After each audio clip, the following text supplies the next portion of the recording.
ఓ తండ్రి కూతుర్ల కోసం జాబిల్లిపై 2 ఎకరాల భూమిని కొనుగోలు చేశాడు. కృష్ణా జిల్లా బాపులపాడు మండలం వీరవల్లి గ్రామస్తుడైన ఎన్ఆర్ఐ బొడ్డు జగన్నాథరావు తన ఇద్దరి కూతుర్ల కోసం ఏకంగా చంద్రుడిపై 2 ఎకరాలను కొనేశాడు. ఇతర దేశాలలో ఉద్యోగరీత్యా స్థిరపడిన జగన్నాథరావు భారతదేశం నుంచి జాబిల్లిపై భూమి కొనుగోలు చేసిన తొలి వ్యక్తిని నేనే అంటూ గర్వంగా చెప్పుకుంటున్నాడు.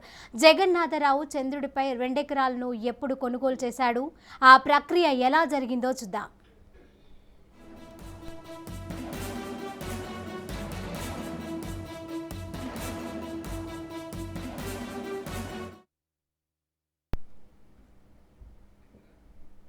న్యూయార్క్లో కార్మికుడిగా స్థిరపడిన జగన్నాథరావుకు 2005లో ఇంటర్నేషనల్ లూనార్ ల్యాండ్స్ రిజిస్ట్రీ గురించి తెలిసి చంద్రనపై భూములకు సంబంధించిన రిజిస్ట్రేషన్ క్లెయిమ్ డీడ్ నిర్వహించే ఈ సంస్థ నుంచి భూమిని కొనుగోలు చేశారు.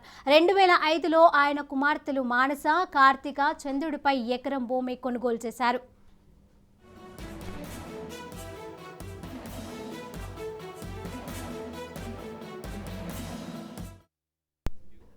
అక్షాంశాలు, రేఖాంశాల మధ్య ఉన్న భూమిని ఖచ్చితమైన ప్రదేశంతో సహా కొనుగోలు చేసినట్లు కూడా చెప్పడం గమనార్హం.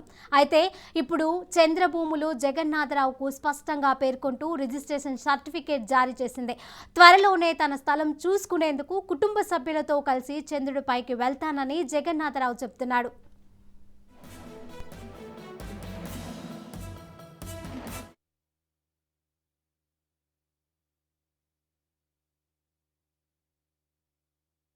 అది యాక్చువల్గా డొనేషన్ మనం ఇస్రోకి ఇచ్చిన నాసాకి ఇచ్చిన డొనేషన్ వల్ల మనకు అది గిఫ్ట్ హ్యాంపర్ కింద అనుకోవాలండి. అంతేగాని ఎకరం కొనడానికి ఎవరు లేరు. ఓన్లీ యునైటెడ్ నేషన్స్లో ఆ ఎక్స్ప్లోరేషన్కి నాసా చేసే మూన్ ఎక్స్ప్లోరేషన్ అందరికీ కూడా మనం ఏమన్నా మన సైడ్ మన చేయూత ఏమైనా ఇవ్వగలమా అనేది ఉంది. దాంట్లో నాసా తీసుకుంటారు. అది ఆ యొక్క ఎక్స్ప్లోరేషన్ వల్ల జరిగింది అనమాట. ఫ్యూచర్లో చూసుకోవాలంటే they are I think ISRO కానీ నాసా కానీ they are going to start a moon mission అని చెప్పి అంటున్నారు.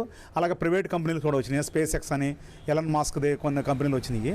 They are going to take over in to the some of the astronauts అంది తీసుకెళ్ళి మళ్ళీ తీసుకురావడానికి అవుతుంది. వీ విల్ ట్రై బ్యాక్ అన్న ఫ్యూచర్లో కూడా అవకాశం దొరికితే మొత్తం మీ ఫ్యామిలీతో ఒకసారి మూన్ విజిట్ చేసి వెనక్కి రావడానికి కూడా నేను ప్రయత్నిస్తానండి. ఇక్కడ ప్రస్తుతం ఇండియాలో వచ్చేసి దగ్గర 2008లో ఇక్కడికి వచ్చేసాను నేను. కానీ still I'm in touch with them యాక్చువల్గా. ఇది ఎప్పుడు ఏదైనా జరిగి రియల్గా we're going to take the moon and having exploration of own land చూడడానికి అంతకంటే అదృష్టం ఏం కావాలి. డెఫినెట్గా will try in that way. 2005లో అసలు ఫస్ట్ కొన్నది అబ్రాడ్లో వేరే దేశంలో కొన్నది నేను ఒక్కడనే ఆ 2005లో. ఆ తర్వాత నాది 2005లో అప్పుడు లోకల్ మీడియా, ఇంటర్నేషనల్ మీడియా అంతా కవర్ చేశారు. సో తర్వాత చాలామంది కొన్నారని చెప్పి అనుకుంటున్నాను నేను. బట్ ఎనీహో ఇదేంటంటే గుడ్ సైన్ ఆఫ్ ఇంకొక ల్యాండ్ని ఎదుక్కుంటూ మనం వెళ్ళే ఎక్స్ప్లోరేషన్కి గుడ్ సైన్ అనుకోవచ్చు. మీకు తెలవంది ఏమైంది భవిష్యత్తులో బ్రిటిష్ వాళ్ళు ఎదుక్కుంటూ ఇండియాని ఎలా ఆక్యుపై చేశారో ఇండియా వాళ్ళని కూడా ఇప్పుడు మూన్ ఆక్యుపై చేయడానికి ఎంతో దూరం లేదని చెప్పేసి ఈ చంద్రయాన్ 3 సక్సెస్ అనేది మనకు తెలియజేస్తుందండి.